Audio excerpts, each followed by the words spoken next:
Estamos aquí, no sé si estamos ya a mitad de mañana, sí, a mitad de la mañana, en esta quinta edición de la Revolución FinTech, como recién presentó Delfina. Vamos con el panel Marco Regulatorio Sinuoso. Nos acompañan Fernando Quiroga Lafargue, socio de impuestos y líder de servicios financieros de KPMG en Argentina, Juan José Otálvarez, abogado y socio de CLO, y Juan Pablo Friedenberg, director de Asuntos Públicos de Lemon Cash. Estamos con un tema, no sé cómo definirlo, un tema potente, quizá, marco regulatorio. Quisiera preguntarles de un modo muy genérico, ¿cómo ven la evolución del marco regulatorio en la Argentina, en el mundo fintech, y hacia dónde estamos yendo? ¿Alguien quiere romper el hielo? Siempre hago la misma pregunta, perdón, casi que aburro, pero quisiera ver si hay alguno en particular que quiera empezar. Tal vez, a ver, lo que yo diría para arrancar es, tendría una mirada tal vez un poco anacrónica y vería cómo fue evolucionando. El escenario no es el mismo que hace 5 o 6 años y el apetito por regulación tampoco es el mismo y por seguridad jurídica. Entonces es un poco también ver qué es lo que quiere la otra parte, tanto el regulador como también el administrado o el regulado, en torno al desarrollo de su negocio. ¿Qué quiero decir con esto? Que tal vez hace 5 o 6 años nadie pedía regulación, esto hablando a nivel global, en lo que tiene que ver con fintech en general, nadie pedía regulación, tal vez se pensaba que una regulación podía ser incluso negativa o ser tomada negativamente porque eran proyectos que estaban creciendo de forma incipiente, que era difícil encuadrarlos, y en algunos casos donde no ha habido regulación, hoy la regulación es necesaria. Entonces, ha cambiado el apetito del regulado por la regulación. El tema es, y la pregunta es, ¿qué regulación? Porque claro, nadie quiere una regulación que sea negativa para el desarrollo de la industria y para continuar ese camino de crecimiento. Sí, creo que hay un marco que es el que después define la regulación. Es decir, marco es, quiero fomentar la inclusión financiera, quiero fomentar, digamos, lo que las fintech estuvieron evolucionando y a partir de ahí establecer un marco regulatorio que vaya a ese objetivo, es decir, no regulación aislada de un marco. Entonces, de ese lado, esos equilibrios como para que las fintech en este caso, no pierdan sus virtudes. Y creo que la regulación, estamos hablando muy macro, pero desde ese lado, ese marco tiene que respetar las bondades que tiene la industria. Y creo que desde ahí es el marco por donde empezar. Sí, un poco me sumo a lo que adelantaban ellos. No hay un dilema entre regulación sí o regulación no, porque lo cierto es que también tenemos un marco jurídico preexistente, general, con reglas, principios en las cuales las empresas vienen desarrollando sus productos, vienen haciendo negocios.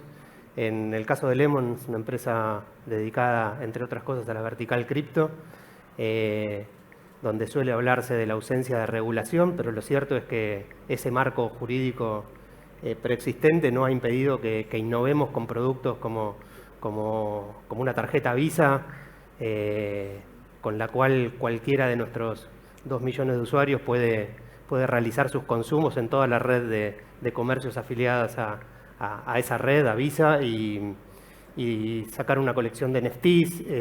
Digamos que hay un marco que te permite innovar, que te permite sacar productos creativos.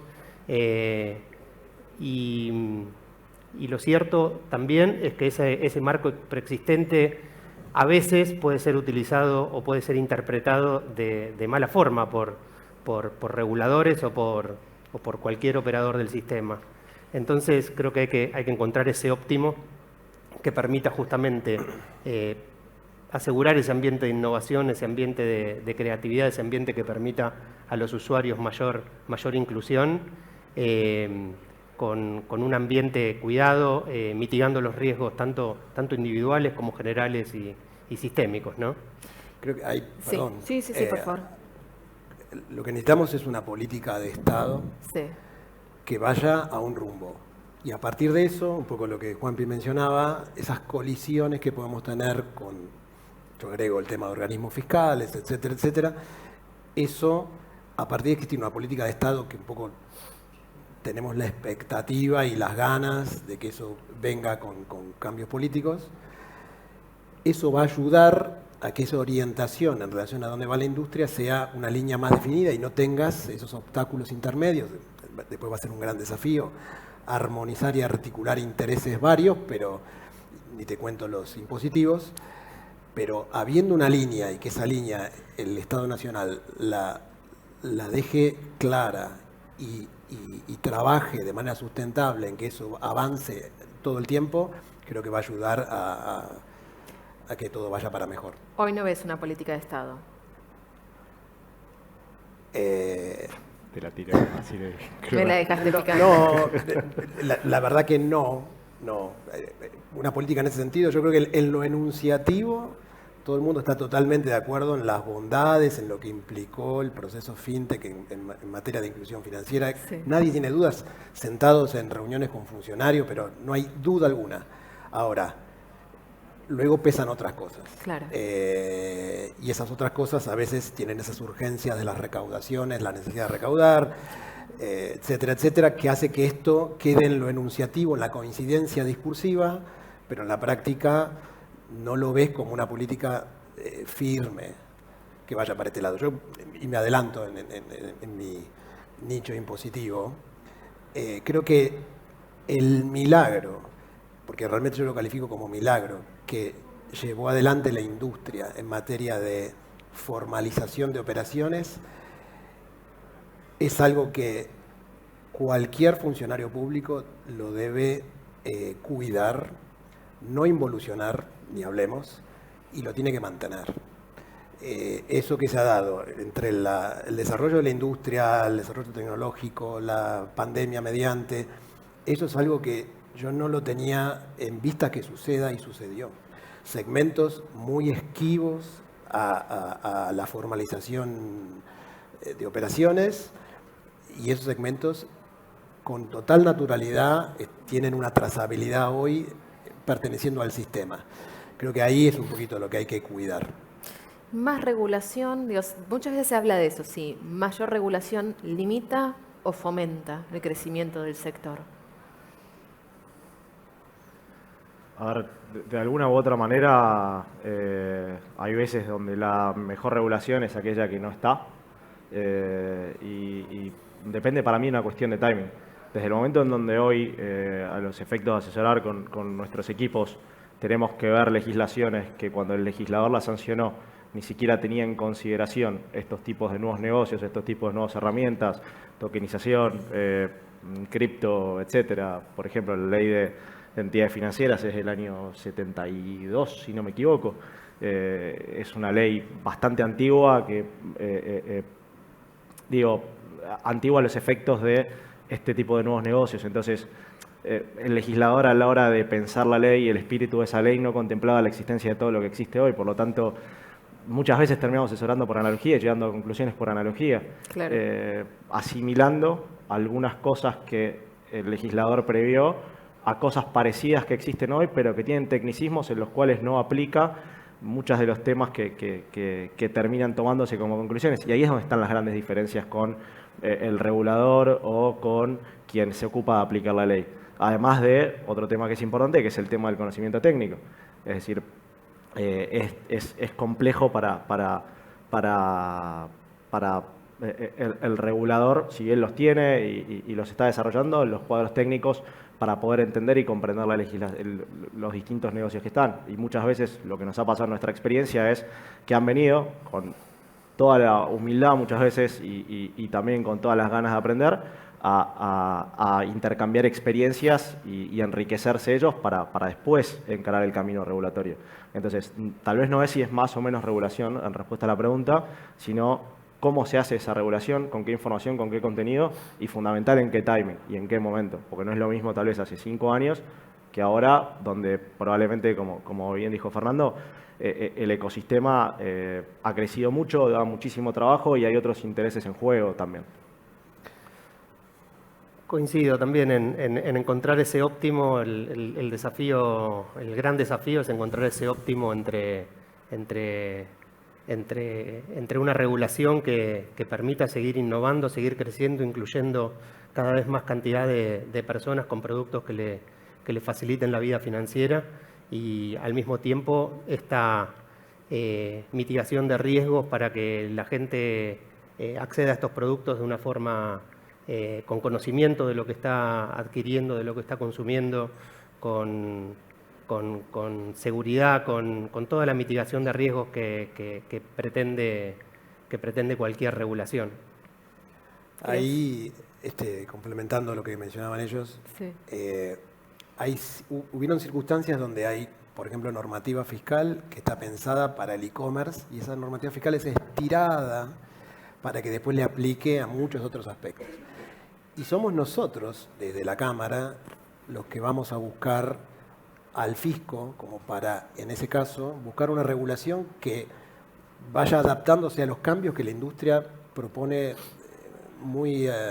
con mucha rapidez. Sí, son vertiginosos. Son vertiginosos.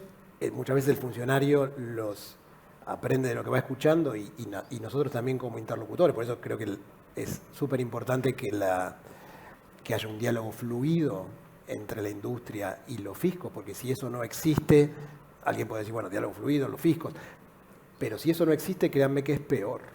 Es peor porque lo que viene es algo que no está hablado, no está consensuado. Creo que un poco en las expectativas de lo que puede llegar a venir, un poco la expectativa positiva es tener ese contacto fluido con autoridades, como para que creo que cuanto más entiendan de qué se trata, en una visión con ese marco que hablamos antes, Sí.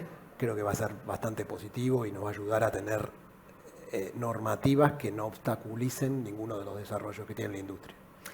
Supongamos que mañana se redefine o se empieza a trabajar en un nuevo marco regulatorio. Los convocan. ¿Qué recomendarían? ¿Qué habría que tener en cuenta? Bueno, por mi parte creo que tomaría prestado algunos ejemplos de países que ya fueron exitosos en esto y que en general han seguido algunas constantes. Por ejemplo, esto que señalaba Fernando, el diálogo público-privado y de terceros sectores también, academia, etcétera. Es fundamental compartir experiencias, conocimiento de los productos del mercado. En segundo lugar, también repitiendo experiencias exitosas, que sea gradual, que sea paulatino. No se pueden aplicar modelos seguidos para industrias que tienen una tradición y una cantidad de años a industrias que son muy nuevas, muy jóvenes, y aplicarles estándares regulatorios que lo puedan asfixiar. En el caso de la vertical cripto, agrego una característica propia del negocio que tiene que ver con su característica borderless o sin fronteras, que hace que fácilmente los usuarios a través de la tecnología puedan acceder a tecnologías o a jurisdicciones no reguladas, de modo que el regulador en ese sentido tiene que tener un pensamiento estratégico para no crear un entorno regulado sin usuarios que fácilmente puedan migrar a otros o arbitrar regulatoriamente para evitar justamente esos entornos. Esos tres elementos creo que son importantes analizarlos para tener una buena regulación. En un país como este, donde existe una enorme porción de la población en la informalidad y fuera de prestaciones financieras, creo que debiera ser una política de Estado ir para ese lado. O sea, la lucha contra el cash es fundamental. Y desde ese lado, en esa pregunta que vos hacías, creo que el primer punto es asegurarnos que el funcionario entienda el instrumento y la ayuda que puede recibir de parte de la industria en ese sentido.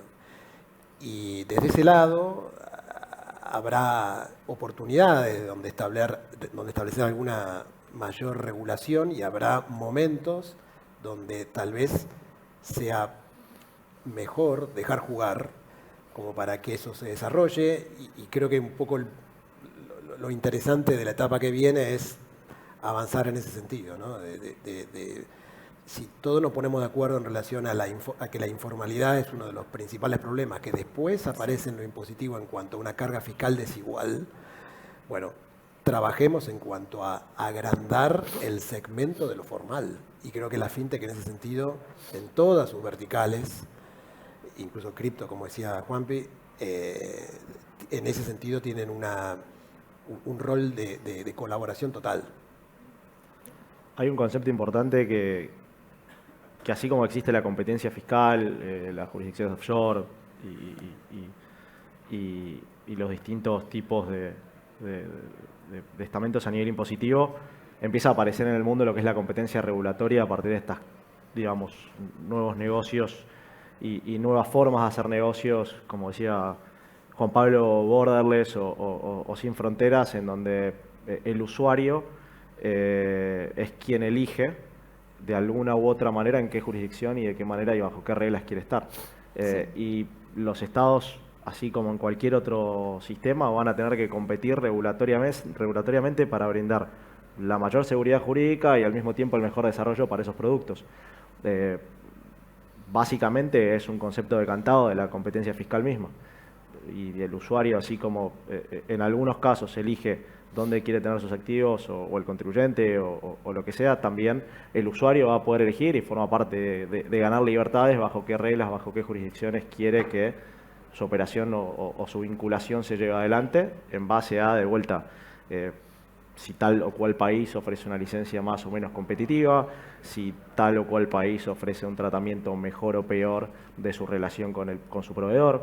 Entonces son nuevos conceptos que la globalización trae a la mesa. Hoy por hoy o hasta hace algún tiempo la relación era en forma directa con tu país de residencia. Hoy no necesariamente tiene que ser así.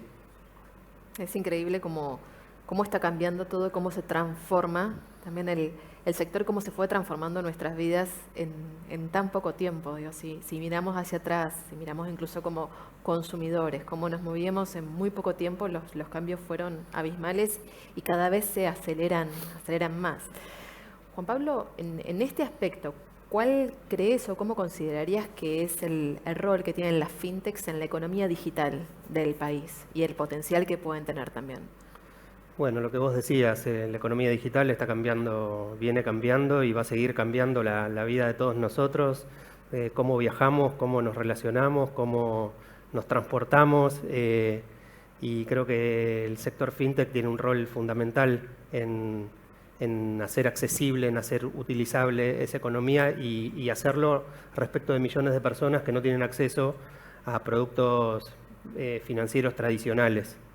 Entonces, creo que el desafío del sector es, a través de la innovación, la creatividad, seguir incluyendo cada vez a más personas, permitir que puedan acceder a estas nuevas formas de consumo y de productos que vienen desarrollándose en el marco de la economía digital. Y Fernando, ¿cómo es el escenario fiscal en el que se desarrollan las fintech en Argentina? Complejo. La fintech se han desarrollado en un marco en el cual la informalidad económica ha sido un caldo de cultivo para el crecimiento explosivo que han tenido. Pero esa informalidad económica tiene la contracara, ese ángel y demonio. Esa contracara es que justamente esa falta de formalización de operaciones haga que el sector formalizado tenga una carga fiscal enorme. Entonces el acceso del usuario fintech a sus productos lo pone en un escenario donde lo están esperando una significativa carga impositiva en cuanto a regímenes de recaudación, etcétera, etcétera, que no tiene demasiada sutileza en segmentaciones. Entonces eso trajo aparejado que en muy corto plazo las fintech hayan tenido que digerir muy rápidamente con estructuras muy chiquitas un volumen de obligaciones impositivas, no a cumplir per se con pagos propios, sino para actuar como agentes de recaudación en donde sea. Y eso posiblemente desincentive esos nichos que decíamos que eran muy importantes tenerlos on board dentro del mercado formal. y haya hecho con el tiempo que las fintech tengan un tratamiento con algunos matices, pero bastante parecido al que tiene banca. Y desde ese lado vos ves que más allá de lo enunciativo no existen políticas ni del Estado Nacional ni de los Estados provinciales, y menos articuladas entre los dos, que apunte a algo sustentable en materia de inclusión financiera, de formalización de operaciones. Desde la Cámara nos ha tocado incluso negociar con las autoridades de muy buen nivel, pero que iban a imponer el impuesto a los débitos y créditos al ámbito virtual. Y en esa negociación, repasando lo que se pensaba hacer y tomando ellos algunas sugerencias que nosotros les planteábamos, surgió lo nocivo que es este impuesto a los débitos y créditos ya en el ámbito bancario. Y cuando le planteamos al funcionario, digamos, ¿por qué no aprovechar la oportunidad como para eliminar el impuesto a los débitos y créditos en el ámbito bancario? Pues justamente la idea de ellos era replicar en el ámbito virtual lo que en el ámbito bancario ya existía. El comentario fue: yo no puedo hacer eso, yo no puedo eliminar recaudación, con lo cual la conclusión es: tiene que haber una cancha poseada de los dos lados. Y en ese sentido nos estamos moviendo, o sea, el propio funcionario admitiendo que está jugando con una cancha poseada en materia de incidencia impositiva, y creo que ese es un problema gravísimo que tenemos. Digamos, si entrar en el mundo formal es una montaña rusa de retenciones y cosas, Sí. Eso desalienta. Yo creo que se puede hacer algo gradual, se puede hacer algo donde haya un espacio como para que ciertos segmentos no sientan eso y jueguen más en el ámbito formal. Y desde lo que es la perspectiva fiscal, ¿qué es lo que genera mayor incertidumbre o expectativa? Digo, ¿tiene que ver con estos pozos? Lo dimos vuelta un poquito en la charla. Creo que la gran incertidumbre, para usar una palabra políticamente correcta, nos la genera hoy los impuestos provinciales. Desde ese lado hay dos planos, creo, de preocupación. El primer plano es de haber, como decíamos antes, una política de Estado nacional que apunte a la inclusión financiera y a la eliminación del cash. Las provincias conservan un poder tributario de impuestos indirectos, básicamente ingresos brutos, lo conservan por la Constitución, y esto es así. ¿Cómo armoniza una política nacional con potestades que se reservan las provincias para cobrar impuestos, y cómo ahí puede haber un alineamiento político como para ir todos para el mismo lado y una política nacional tenga de parte de las provincias un seguimiento? Entonces ahí hay un tema. Y el otro tema a nivel provincial es el tema seguridad jurídica. Las provincias crean regímenes de recaudación masivos para la industria en general, y esos regímenes de recaudación son cumplidos. Ahora, las provincias también tienen límites a su potestad tributaria, límites constitucionales, y esos límites muchas veces las provincias se sienten más cómodos con la recaudación que respetando esos límites de equidad. Así que ahí hay un gran desafío. Creo que a nivel provincial hoy, más allá de que a nivel nacional también tenemos muchos desafíos, pero creo que a nivel provincial le ponemos un foco ahí de expectativa como algo más desafiante, encima está mucho más repartido, donde hay mucho para hacer y mucho para trabajar. Bien. Juan José, digamos, en los últimos años, sobre todo en 2021, muchas startups, muchas fintech recibieron financiamiento. ¿Cómo ves el sector del venture capital, cual vos tenés bastante experiencia a futuro, y qué soluciones creativas ves que se están aplicando o que se pueden aplicar en un contexto de tasas altas para poder fomentar más al sector?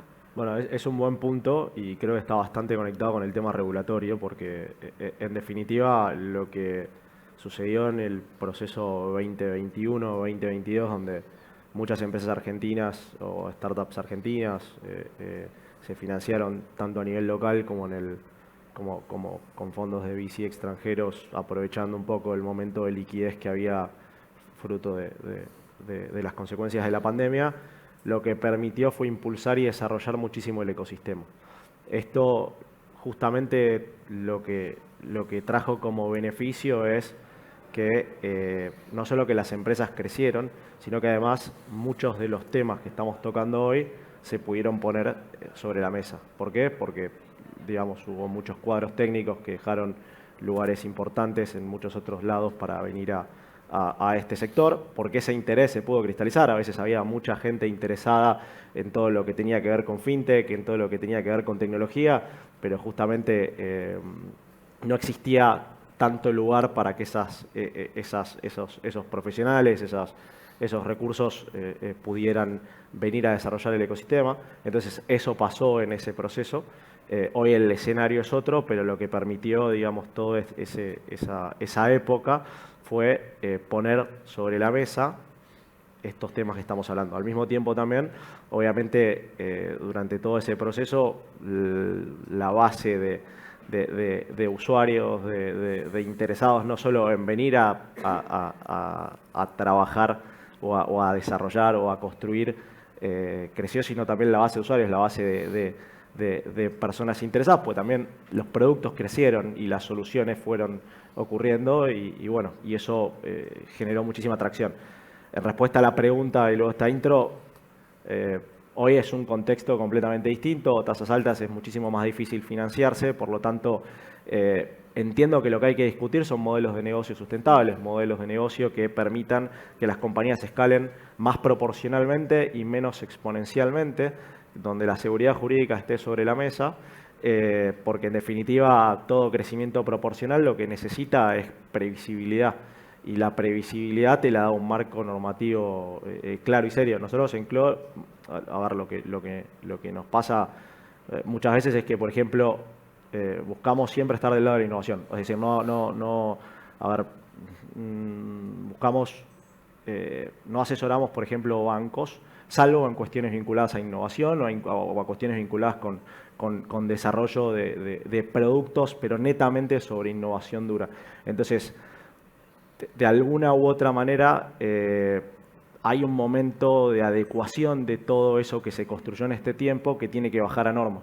Es decir, durante los últimos 2-3 años hubo mucho crecimiento en productos nuevos, en ideas nuevas, en soluciones nuevas, que como decíamos antes, están amparados o están encuadrados en marcos normativos viejos, que no los contemplan, donde les son esquivos. Entonces, justamente en este momento de tasas altas, más que soluciones creativas, yo creo que lo que tenemos que hacer es sentarnos a debatir cómo bajar todo eso a cuadro normativo y que todo ese producto, ese desarrollo, esas soluciones que efectivamente están funcionando, porque hoy la gente, todos los que estamos acá, lo estamos usando, los usemos de forma más segura. Para después, obviamente, existir otro ciclo de innovación en donde sigamos de esa manera creciendo en lo que tiene que ver con innovación, que al final del día es el objetivo de todo. Sí. La innovación busca solucionar problemas de la vida y mejorarle la calidad de vida a la gente. Y bueno, justamente lo que tenemos que hacer es amalgamar todo lo que ya se hizo, bajarlo a cuadro normativo y en ese proceso entiendo que estamos y creo saludable también el momento y el timing para hacerlo. Bien. Y Juan Pablo, ¿cómo ves y cómo crees que se puede mejorar también la colaboración entre el sector público y privado para potenciar y desarrollar aún más el sector? Bueno, en materia cripto, breve contexto, tenemos directivas de organismos internacionales que están exigiendo a Argentina y al resto de los países que establezca ciertas regulaciones, sobre todo en lo que es prevención de lavado y registro, la creación de un registro de empresas proveedoras de servicios de activos virtuales. En ese marco en Argentina se está trabajando desde organismos públicos como la Comisión Nacional de Valores y la UIF, junto con Lemon y las demás empresas de la industria y la Cámara Argentina de FinTech, con reuniones periódicas. El diálogo es súper constructivo en proyectando lo que pensamos que tiene que ser la regulación futura. No tenemos garantías de que el producto final sea el que todos queremos, pero sí creo que a partir de esta dinámica Argentina tiene la posibilidad de no regular como un mero cumplimiento de un requisito burocrático o de una instrucción de un organismo internacional, sino de realmente generar un entorno, un marco regulatorio que sea de fomento, que sea de fortalecimiento del ecosistema. En ese marco hay una tercer pata que mencionó Fernando a lo largo de todo el panel, que tiene que ver con la parte tributaria.